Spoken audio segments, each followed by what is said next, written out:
Howdy, howdy, everyone. How are we doing today? I hope you all are having an amazing day wherever you are, whatever you're doing. And as always, thank you so much for taking the time to tune in and listen to our podcast today. So I hope this message finds you well and happy. First off, before we get into the interview today, I would like to give a shout out to Onyx Maps. I love Onyx. I love being able to pick up my phone wherever I'm at and opening the app and being able to scout from my phone. I have learned a lot about elk and deer and turkeys and bear and their habitat through Onyx, and by going on and just looking around, checking out the topo lines, the water sources, north facing slopes, south facing slopes, being able to go on there.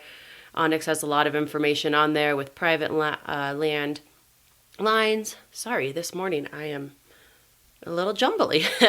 Private land and water sources and BLM and hiking trails and four-wheeler trails, and so much goodness on there that you can go and check it out, find your areas that you're looking to hunt. All the other great features such as your waypoints, being able to add photos to those waypoints, sharing those waypoints with your friends and family. It's a great resource to use as hunters. And when I go out and run and explore, I also use the tracking tool on there so I can see how far I've gone, and then that track is saved to my phone so I can go back and check it out. So Onyx is great. They have several different memberships you can do. I personally use the Elite because I am in the field all the time and I like having that full access to it. So if you're looking for something that's going to help you get out, give you that little extra confidence, Onyx Maps is the way to go. Also, I would love to give a shout out to Vortex Optics. Vortex is one of my favorite companies out there for glass. So a lot of times we refer to glass as our binoculars, our rangefinder, spotting scope, or your scope for your rifle. So I actually have a spotting scope, which I'm really excited about. That's going to be on its way here soon. I use their binoculars. I love them.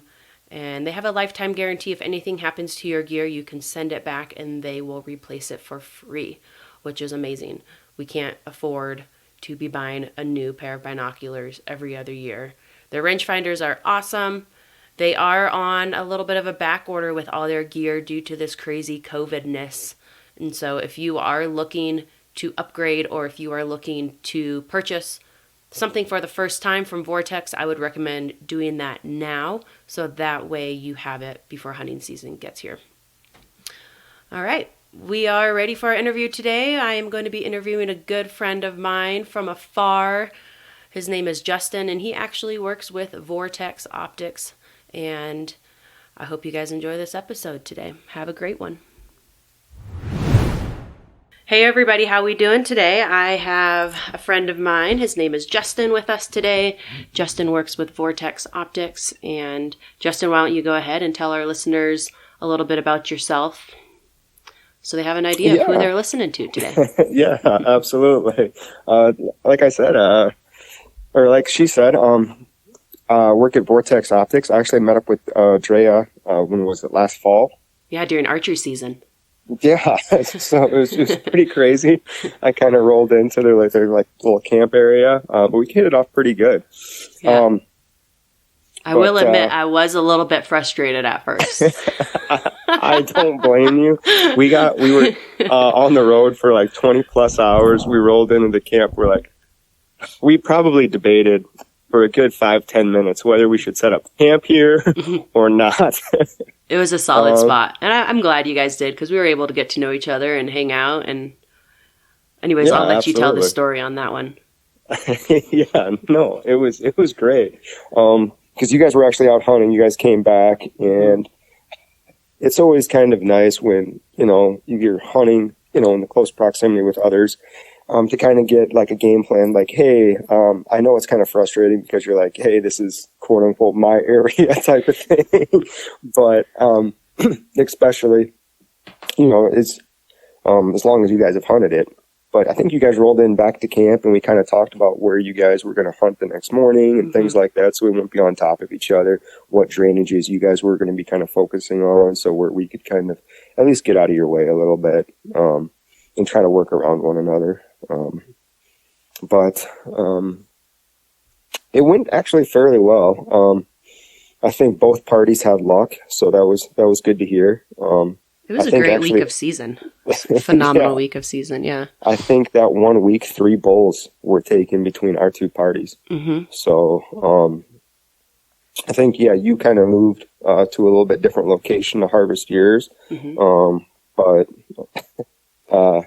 it was a great... Those few days leading into when you guys got there, elk were running through camp right at dark. My friend Logan, he went to walk the dogs from camp. We got back and he just went to run the dogs real quick to get some energy out of them. And he actually bumped into a herd of elk. It was this monster bull that we were trying so hard. We were trying to figure him out, and he would basically come down to the fields, down into the private at night, just at dark, and wouldn't show himself until then. And he would scream as he was running past camp. And then they would party in the bottom all night and then go back up the next day. And he would always respond to our calls that morning, but we could just never get him pulled in. We learned a lot with that whole situation with that bull on what we would do differently. But it was awesome that you guys were able to get yourself an elk. Didn't you say your dad and yourself had hunted that area years past? Yes. It's been 17 years since we've excuse me, about 17 years since we first started going to that area. Granted, kind of being from Wisconsin, we don't get out there every year like I wish we would, but 17 years off and on, going back to that same area, and got to know it pretty well. So, and did your dad and yourself hunt that wallow that you killed that bull at, or? So, kind of funny story that almost the exact same thing happened years prior. We never got that bull. Came back to full draw on him, but never got him. It was the same wallow, basically the same. It was an evening hunt. They weren't bugling, just kind of set up on almost kind of like a travel corridor, because kind of like you said, that other bull kind of worked his way down into the private at night, and that's kind of what we noticed in years past. So I just tried to get in between. I guess they're bedding in that dark timber, and then those private fields down from the bottom. And the wallow really wasn't that active last year, but just kind of did a little, cow calls here and there, just, very light. And just like in the years past, showed up quiet, never bugled or anything like that, and came in, and it was almost the exact same setup, except the outcome this year was a little bit different. Yeah, in one shot, right? You got it done with one arrow. Yeah, yep. Yeah. I was probably did myself a little bit of disservice because that bow was brand new setup, and I was actually still sighting it in the night before I came out. So, but yeah, one arrow, got a complete pass through, and he only went about 40 yards. So, and it was a great location. You actually helped us pack him out. So yeah, that was quite the adventure. That was fun. A little late night pack out, followed by some late night celebrating and getting to know each other a little bit at hunt camp. Yeah. But for, again, all the listeners, definitely, if you've been in the area 17 years, things do look a little bit different in the dark. Right? So you grew up in Wisconsin? Yes. Grew up in Wisconsin. Went to college here, Stevens Point, kind of wanted to get into wildlife biology and things like that. Long story short, that didn't work out, and actually joined the military. And I was actually stationed out in Colorado, Fort Carson there in Colorado Springs. And I kind of was thinking, hey, Colorado, I'm going to be able to hunt every year. It's going to be great. I've been out there. I spent 8 years out in Colorado. And the entire time I was stationed out there, I got to go hunting like 2 days. Wow. So definitely not what I thought it was going to be. But it turned out really good. I don't, definitely regret joining the military, regret getting out. And that's actually how it kind of led me full circle to back here at Vortex. Yeah, share that Uh, story if you don't mind. The whole no, absolutely. transition to that and how you found Vortex and kind of what you're doing there now. So when I was stationed out in Colorado, I was with 10 Special Forces Group out of Fort Carson in the Springs. And we had a mutual friend. I was going back to Wisconsin, and that's actually where Vortex is based out of, Southwest Wisconsin. And I had a mutual friend. He's like, hey, while you're back, check out again Vortex. This is my buddy, kind of works there. So, I mean, I was back, and of course, kind of doing what I did. I was a sniper 10th group. So, clearly, optics kind of interested me. Mm-hmm. So I met up with we had a mutual friend here at Vortex, and met up with him. He kind of gave me a tour and everything like that. We hit it off immediately. Kind of the same interests, same hobbies, the same love, kind of for everything, optics, outdoor related. And we just kind of stayed in touch. I told him I was getting out of the military for in about 6 months, and he said, "Hey, again, come back. We'd love to have you, kind of walk around and do stuff." So I actually started contracting off and on with Vortex a little bit, kind of doing some training events and things like that, and that led to a job offer here full time In Wisconsin. Yep. Nice. And that actually, right before I moved back, Vortex actually moved their headquarters from like the Madison area Mm-hmm. to a smaller, more rural setting. Mm-hmm. The town we're in right now, Barneveld, it's less than like 2,000 people, right around 2,000 people. So, I mean, it's a pretty small rural town. The actual headquarters here butts up to a nature conservancy. Oh, cool. So we have hundreds of acres. And It's you guys actually really obviously nice. do you guys utilize that We land? we do utilize it. And it's actually really nice because up in the showroom, right out the front windows, you can test all the optics out, and you have that natural conservancy to actually, utilize a product with.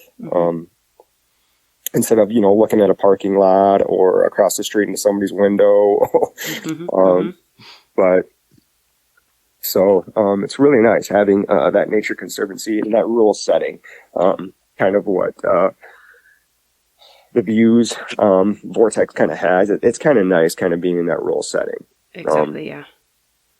But like I said, I work here full time now. I'm actually one of the firearms instructors here at Vortex.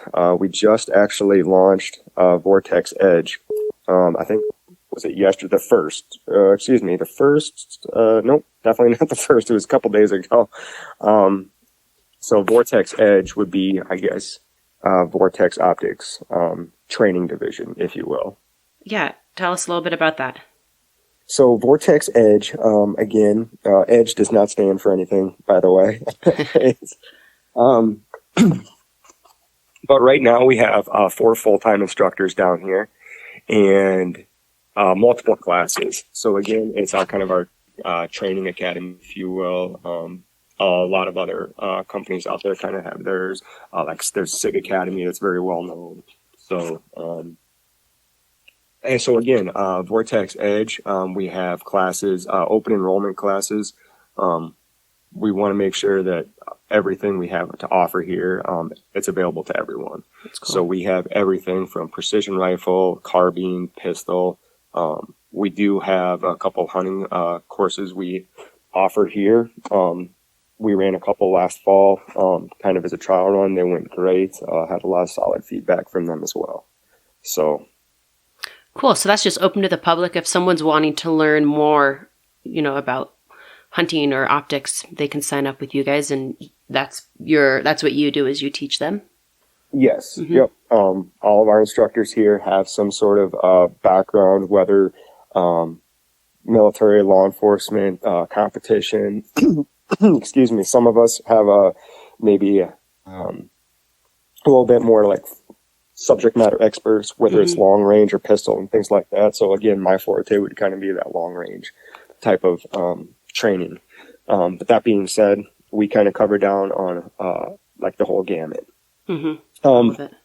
People can sign up online now for our classes. Again, it just went live a couple days ago. So we're still, if there's any Hmm. bugs, again, just trying to get that very fluid. Yeah, trying to figure Um, out the whole system with that. Absolutely. So we've been running classes for quite a while. The reason we didn't have a website up where people could actually sign up for classes was, again, we just wanted to make sure we have a solid product leaving the door, whether it's a Hmm. pair of, binoculars, a scope, spotting scope. We feel like someone coming to a class and getting some training, that's a product leaving the door. So we just want a Hmm. solid product. Yeah, So so we wanted to make sure once we did go live with everything, all the kinks were worked out, so we didn't have to kind of figure things out, with classes and things like that that people actually signed up for.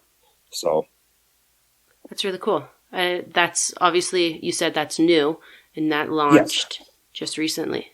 yes, a couple Nice. days ago actually. Cool.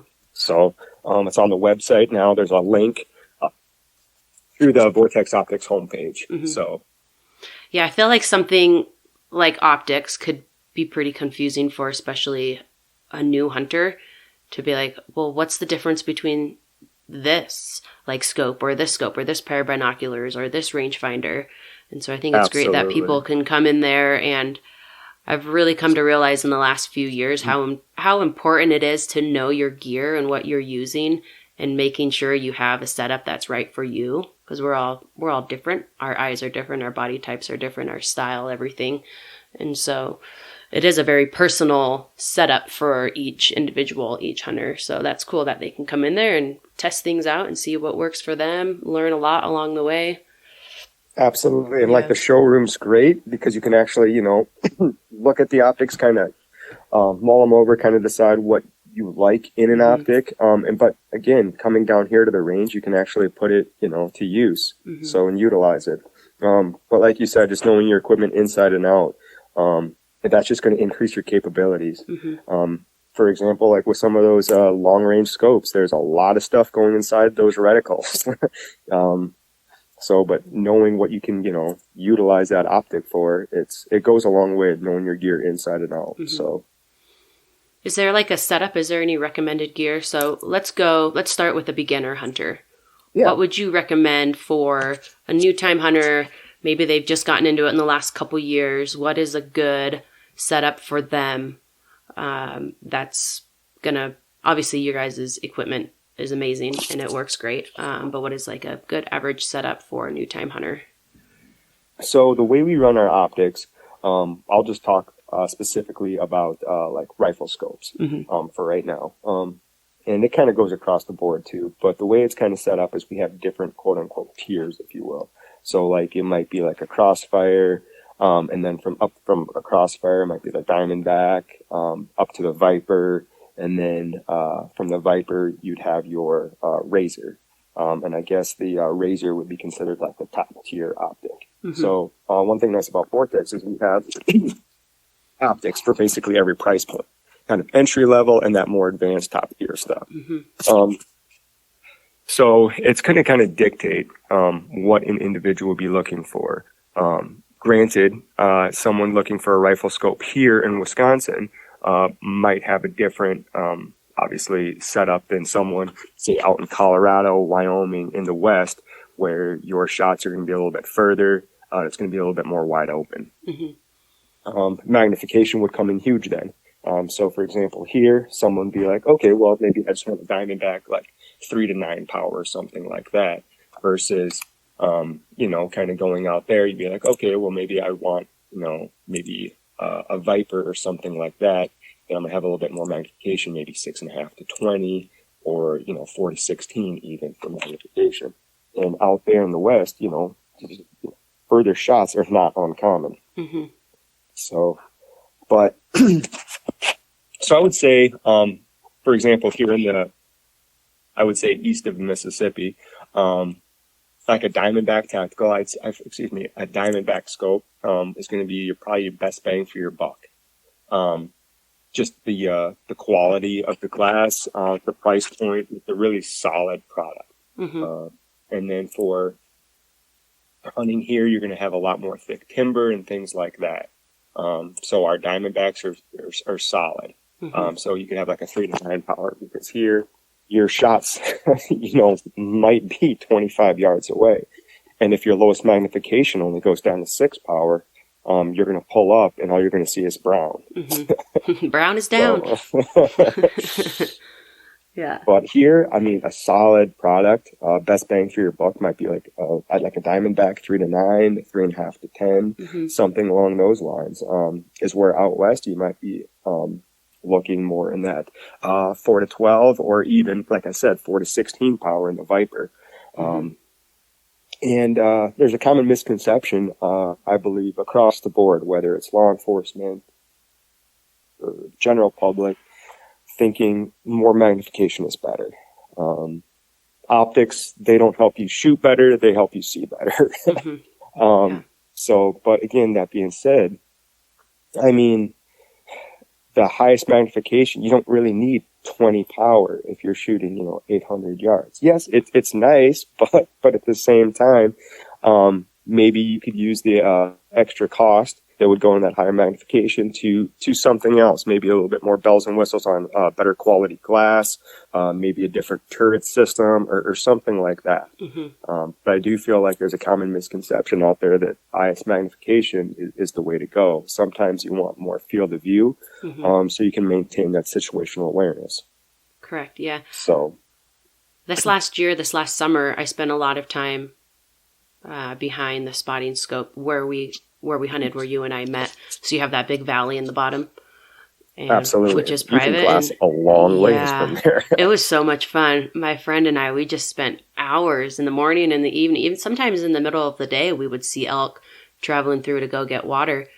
And I've never owned a spotting scope, and I need to get one. We've been talking about that for a while, but I'm really excited to have one for this next year to be able to, I find it's really useful for scouting, to be able to set up and you have all this country in front of you, and instead of sitting there and trying to look through your binoculars, I think that's an elk out there, that little spot, to be able to zoom in and you set up the phone scope, which is great, and you have that right on your screen, and you're able to decipher whether it's a 5x5 or a spike or a cow or absolutely. Last year we were glassing, and I'm looking out and I'm like, oh my gosh, what is that? It's this big bright spot going through this meadow, and I thought it was an elk, just a really blonde white elk running through the meadow. And so my friend Logan throws up his spotting scope, and it turns out it was a moose. It was a bull moose. His paddles were so big. His paddles were so big that I thought his paddles were the elk. But it's crazy. Yeah. Like that area, even from when I first started hunting it, like I said, 17 years ago, never saw a moose then, but it seems like every time I've been out there for the last couple of years, almost see more moose than elk. Yeah, it really goes to show the whole draw system and applying for a unit. And there's a reason why certain units only allow a certain amount of tags, and it takes a certain amount of points to get drawn for that unit. Because this area that we're hunting, when we first started hunting there 6 years ago, like we saw a moose here and there. This year, I pretty much saw a moose every single day. It's crazy. I went out in 2017 in that area. One day I saw 3 different bull moose. Yeah. So, but kind of going back to what you were saying, I think that night we were glassing elk right from camp last fall, and we were glassing. I think I had the rangefinder out there, and we were glassing, I think, about almost 3,000 yards for that one herd. But like you said, it's a great scouting tool because we were glassing straight from camp, even on to private, but that public across the valley. Patterning those elk even in season. We were glassing, like I said, across that valley, and then there was those couple herds that you spotted, and being able to kind of pattern them or find out what drainage they're actually headed into. Because there was a herd of about over like 100, and that herd I think split up into maybe 3-4 different groups. I can't remember. Yeah, that was insane watching them. Like, oh, there's another bull. This one's huge. He must be the herd bull. And then another bull shows up. That's where I'm hunting next year, is right on that line. it's going to suck. Absolutely. It's going to be one of the most physically demanding things I've ever done, especially if we shoot one to pack it out. But Oh, like I was telling you, several years ago before, before I actually moved back to Wisconsin, I was still out there. I just got out of the military, but I was able to, like I said, go out, and that line that you're talking about, it's you have to hunt from the top down, the way the boundary lines kind of lay. Yeah. And I shot one with my muzzle loader, and I had to pack it all the way back up by myself, and it took a while to get him out of there. Yeah. Did it take you a couple days or a full day? It took me two and a half days to get him out. And your meat stayed good? It did. Yeah. I was able to actually hang it up in the shade, kind of in this big kind of drainage. I found some dark timber to hang it up in there, so it kind of stayed cool. Yeah. Which is kind of paramount, because when we were out there, it would get up to 70 degrees in the middle of the day. Yeah, pretty warm. It got warm. So like you said, I mean, they would spawn a little bit in the morning, and then, the heat of the day, they would hit in that dark timber, and they would just be quiet. So, but that's where Onyx for me was huge, just because hunting that close to, private lines, you need to know where you're at. Exactly. So, you want to make sure you're not trespassing, and they patrol it pretty well over there. Oh, I would imagine. If you're trespassing, you're going to get caught. There was actually my dad and I. We were in there early summer. We were just doing some scouting on that far side, so the opposite side of the valley where we were hunting. And the park ranger there had said some guy came in and shot an elk, poached an elk, and he was called in right away. They came in, they took away the elk, and obviously he got his consequences for that. But well, it just kind of puts a bad name on public land hunters and everything. It's everybody's to kind of go and enjoy and utilize, but at the same time you kind of have to respect it, because that specific valley, the elk aren't dumb. They know exactly where that private land lies, because you can be down there and you can have those bulls, like you said, they go down to the private, they feel comfortable down there, and you can go, we saw that herd. It was almost noon. They were actually coming out of private, back up into the dark timber to bed, and they felt comfortable being down there that late in the day. So I learned a lot this year, spending so much time out there, because I went out there to turkey hunt, and I wanted to see what the elk were doing. It was like, okay, once shed season opens May 1st, I can look around for some sheds. Maybe these elk are moving back up through. And stumbled upon a calf elk right behind camp, and everything clicked. I was like, this is why there is such a good elk population up here, is because they have all this private land in the bottom where these elk are able to have their calves, and they're sort of safe, right? They're in this area where they're not getting hunted. They're not getting this public pressure from hikers coming through. They have people patrolling it, so you're not, yes, you're going to get the bears and the mountain lions and the natural predators that come through there. But to have this big valley of private land for these elk, basically starting in the spring all the way through the summer and through fall, through the rut, for it's like their safe zone. And absolutely, it really clicked with me. I'm like, okay, this all makes sense. Like, private land, yes, as hunters, we kind of have an issue with all the private land, and especially in Colorado, there's just so much private land that landlocks national forest. But like I said, this year, I'm going to go in there and it's going to suck.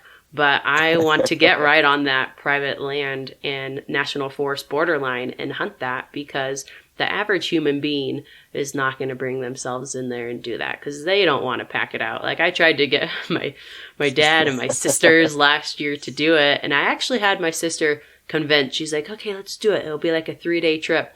And then the next day I shot my elk and we were done. But yeah, luckily you didn't have to. Yeah. Doing it myself, even now, I'm like, man, it was worth it. But at the same time, I might second guess it before I go back down it. Yeah, I feel like for me, it's just like, I want to do it and experience it. And then maybe once it's done. I'm like, okay, I'm good. I don't have to ever do that again. Or I'm going to want to do that every single year now. We'll Absolutely. see. Well, So, I mean, like you said, last year you glassed over like 100 head just coming up through that same area that you're talking about. And the area that we were hunting, it's a heavily hunted unit.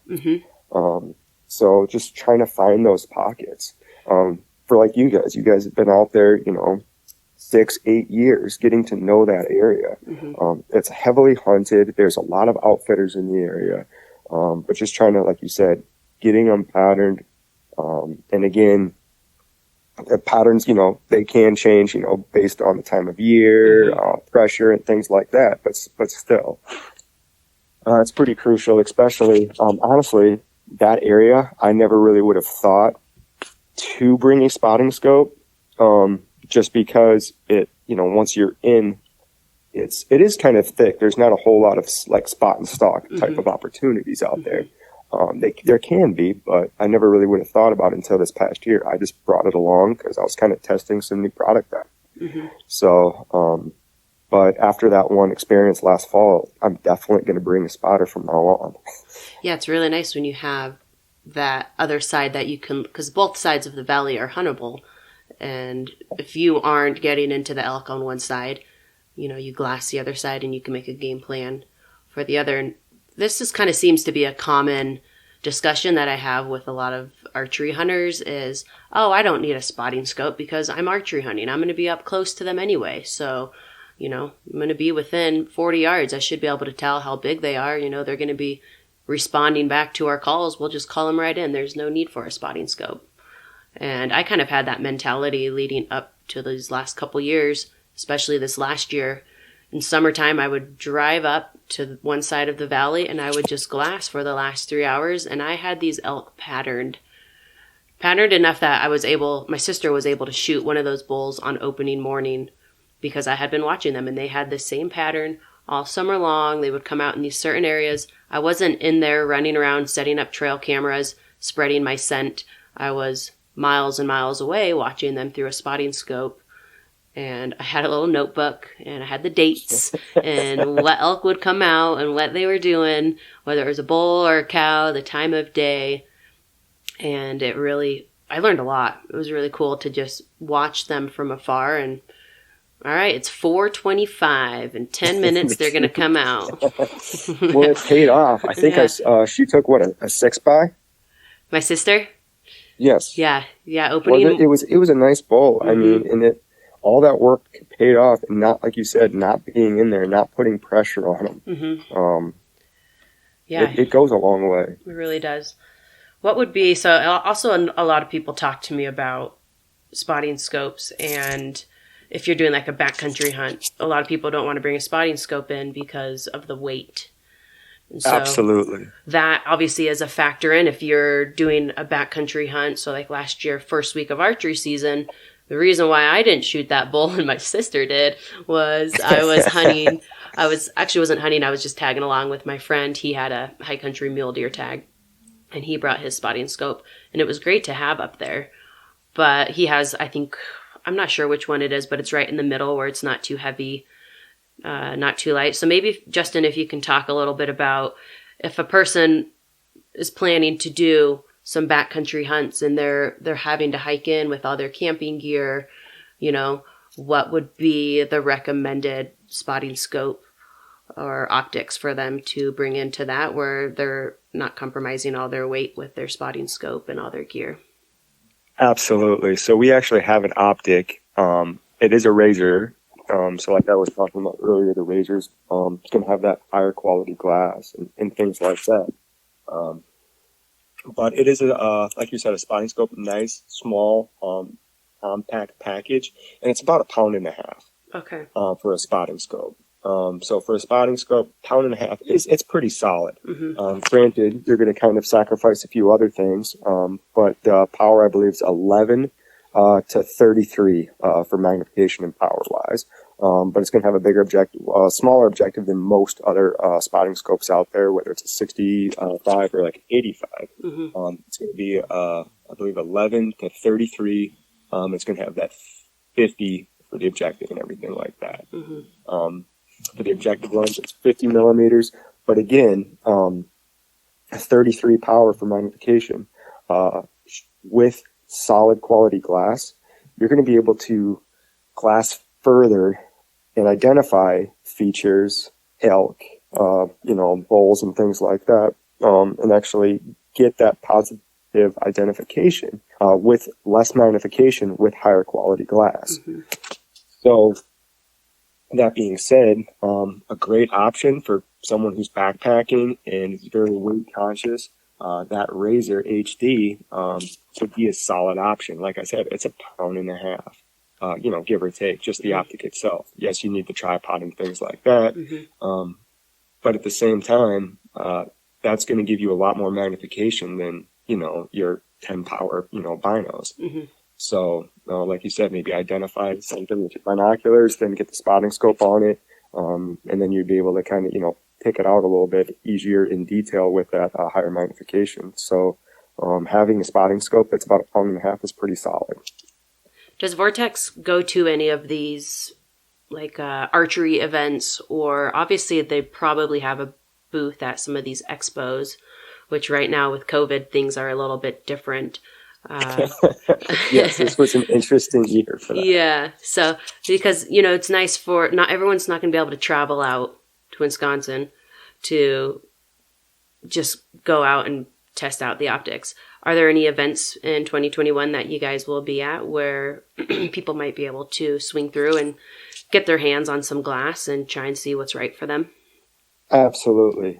So we do have representation at all the bigger events, such as like SHOT Show and then the Sheep Show, things like that. And I think the Sheep, was that one canceled this year because of COVID? I can't remember. Yeah, it was. They did like a live version.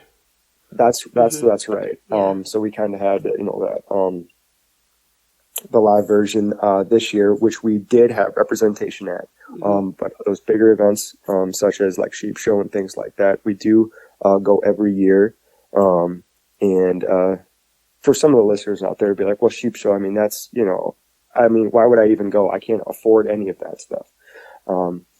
But if you think about it, some of those events, you can get those raffles, and your odds for getting a sheep tag at some of those like events are going to be greater than, trying to, build points after years and years and have a small percentage of drawing. If you put in for one of those raffles, I mean, your chances are a little bit greater. I know several people who've actually went on sheep hunts just because of that raffle.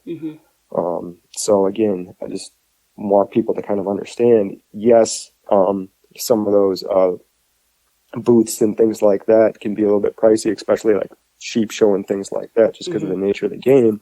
But still, it's an affordable, solid chance to have a decent opportunity to get drawn in one of those raffles. It's also a good way to just go out and, like I said, if you guys have a booth there with optics, to go out and test out some things. You don't have to buy anything, but to go out and kind of learn and to get the feel for what you're looking for. I worked the Sportsman Show and the Expo for 3 years with Bear Creek Outfitting that I guided for. And it was really cool to just sit in a booth all day and people come through and the questions that they have for you and the stories that people tell and you tell, you really can learn a lot. And it's just a really cool environment to get out there and absolutely, being around like-minded individuals. Exactly. It is really, I never really thought about it before, but even with hunting, it's like networking. Like before I kind of got into the industry, and even like the listeners out there, like, what is he talking about networking?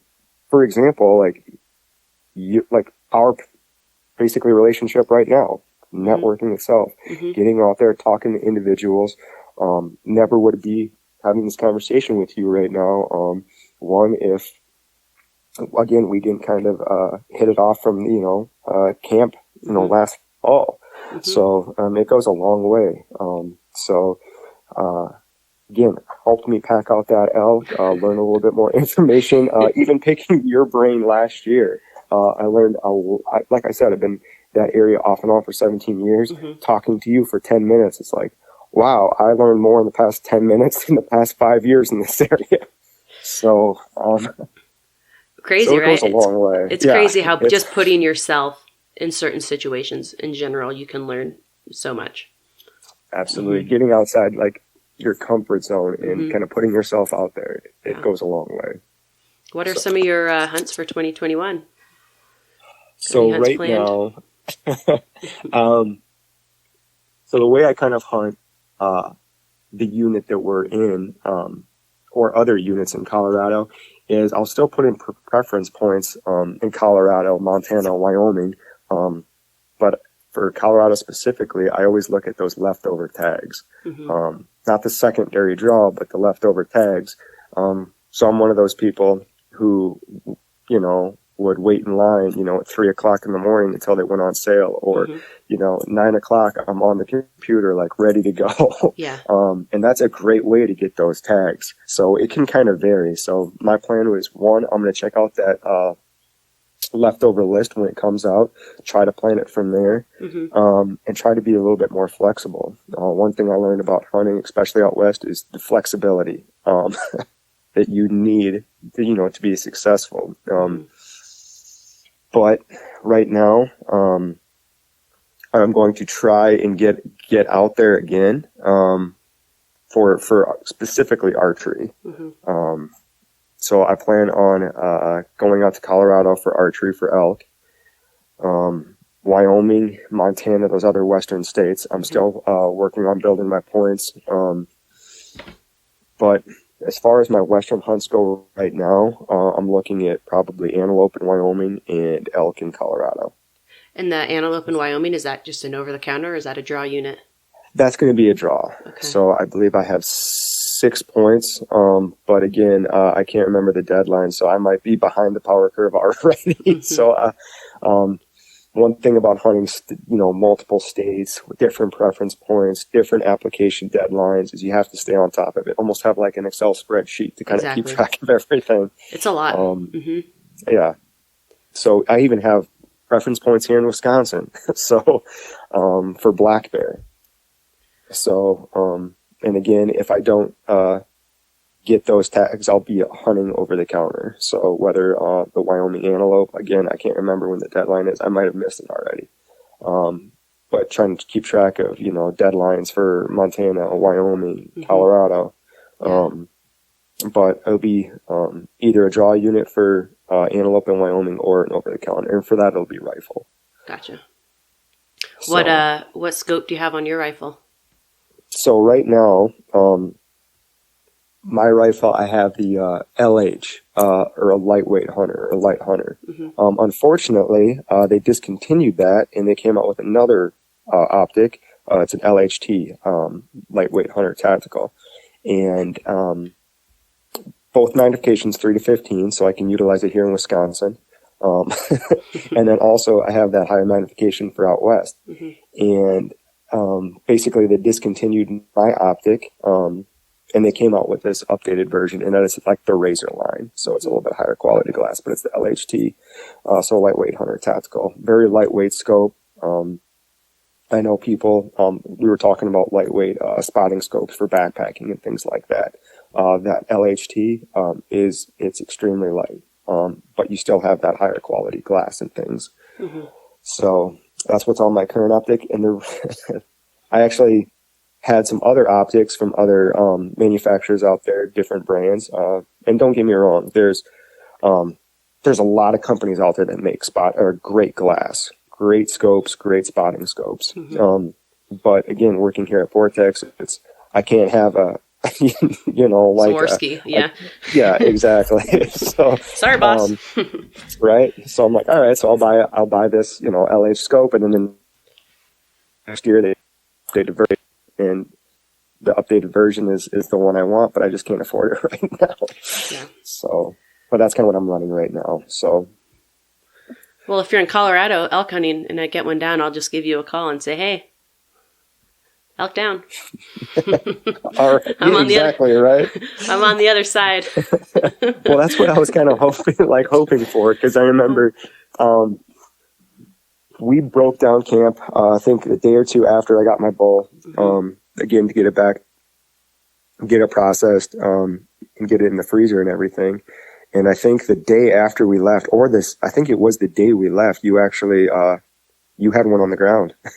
Yeah, I think it was you guys left on a Friday, and I went into a different area on a Saturday with my family. That was like the easiest pack out a person could ever have. And I choose to believe that it's because I put in so much time this year and worked really hard.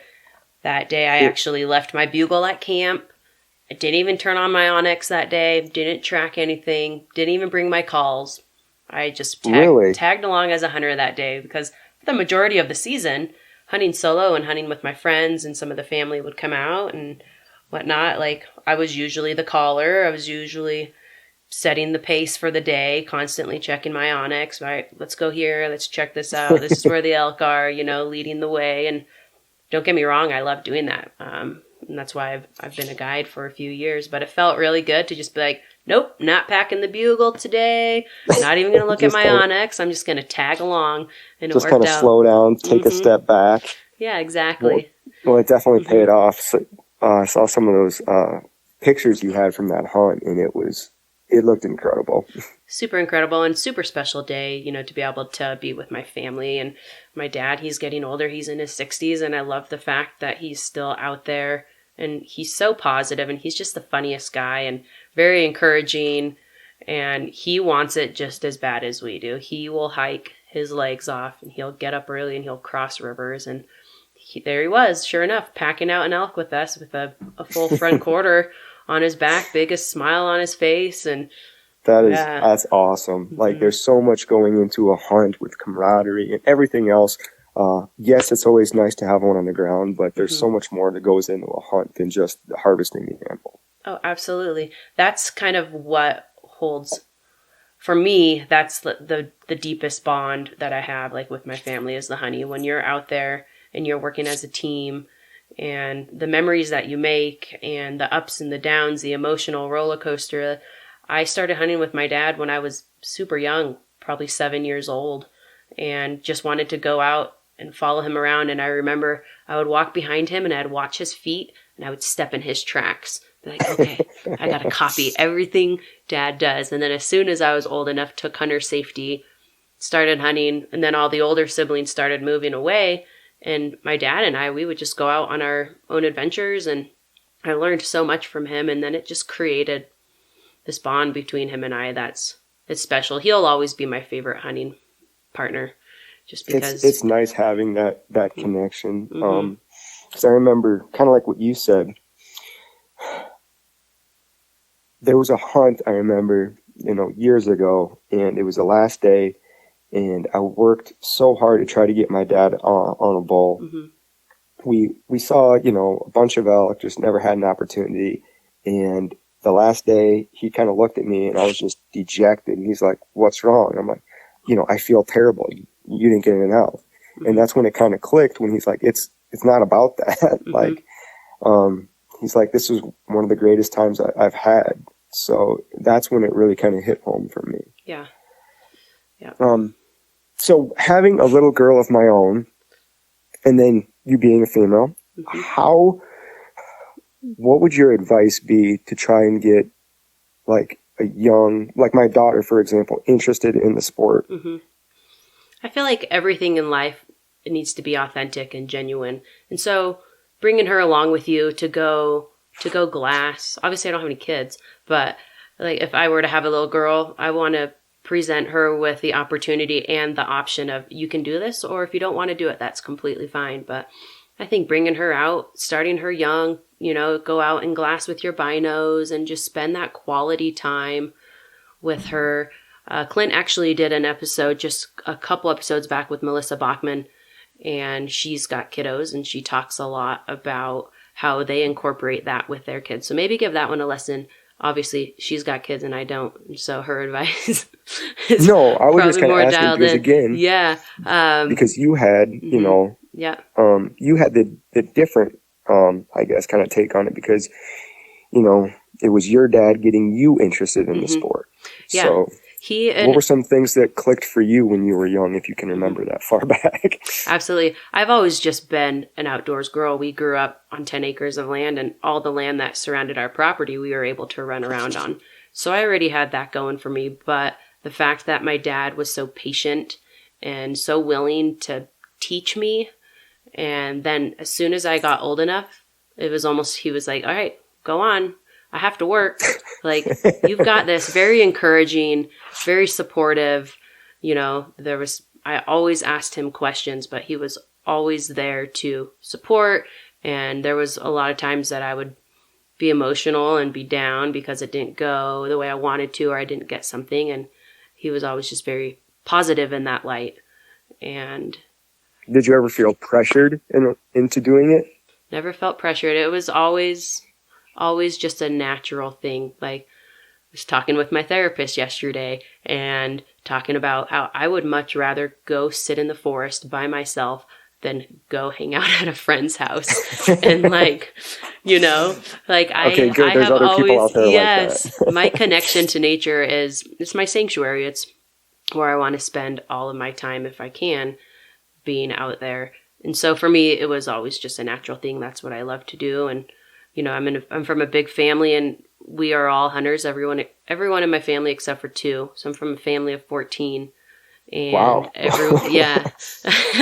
Everyone except for two people hunt out of my family. So that's just the lifestyle that we knew, and I've never known anything different. And my dad grew up the same way. He grew up in Minnesota, and he tells stories of going out at 7 years old with his dad and following him around in the woods. And, you know, his dad would turn around and be like, shh, quiet, you know.